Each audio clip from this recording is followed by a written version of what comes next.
सातारा लोकसभा मतदारसंघासाठी भाजपाकडून खासदार उदयनराजे भोसले आणि महाविकास आघाडीकडून शशिकांत शिंदे यांच्यात अत्यंत चुरशीची आणि तगडी लढाई पाहायला मिळणार आहे.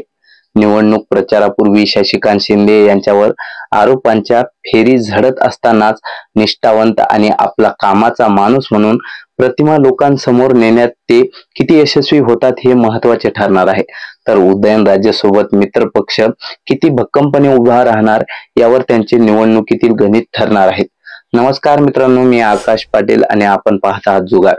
सातारा लोकसभेसाठी खासदार उदयनराजे भोसले यांना उमेदवारी मिळते किंवा नाही याबाबत गेल्या महिनाभर चर्चा सुरू होती. खासदार उदयनराजे आणि जवळचे 4-5 लोक सोडले तर उमेदवारी बाबत कोणालाच खात्री नव्हती. प्रत्येक जण संशयाने एकमेकांकडे पाहत होते. अखेर मतदारसंघाच्या तडजोडीने उदयनराजेची उमेदवारी निश्चित झाली. तरी देखील त्यांनी स्वतंत्रपणे उमेदवारी लढण्याची तयारी दाखवली होती. उमेदवारी भरण्याचा निश्चयही केला होता. या सर्वांचा विचार करता त्यांना डावलणे भाजपाला जड गेले असते. त्यामुळे अखेर उमेदवारी जाहीर करण्यात आली आहे. आमदार शशिकांत शिंदे यांची उमेदवारी जाहीर होताच त्यांच्यावर आरोपांच्या फेरी झाडण्यात आल्या आहेत. अजून मुख्य प्रचाराला सुरुवात व्हायची आहे. तोपर्यंत त्यांच्याच जुन्या मतदारसंघातील कोरेगावचे आमदार महेश शिंदे यांच्यावर नवी मुंबई बाजार समितीतील दुकान गाळे विक्री प्रकरणी आरोप केले. त्यानंतर माथाडी कामगार नेते नरेंद्र पाटील यांनी तुतारीच्या उमेदवाराने मुतारीच्या प्रकरणात घोटाळा केल्याचा आरोप केला.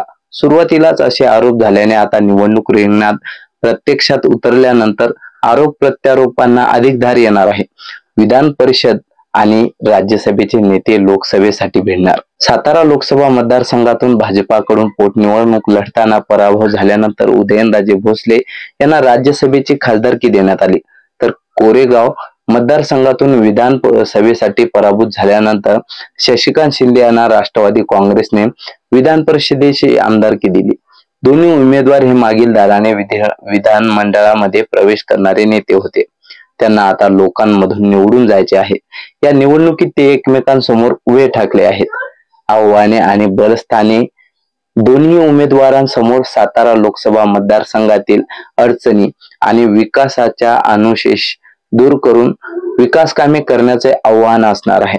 येथील MIDC, IT पार्क, रस्ते, पाण्याचा प्रश्न, दुष्काळ आणि पायाभूत सुविधा यावर लक्ष देत असताना युवकांसाठी रोजगार आणि महिलांचे संघटन हे देखील महत्त्वाचे विषय असणार आहे.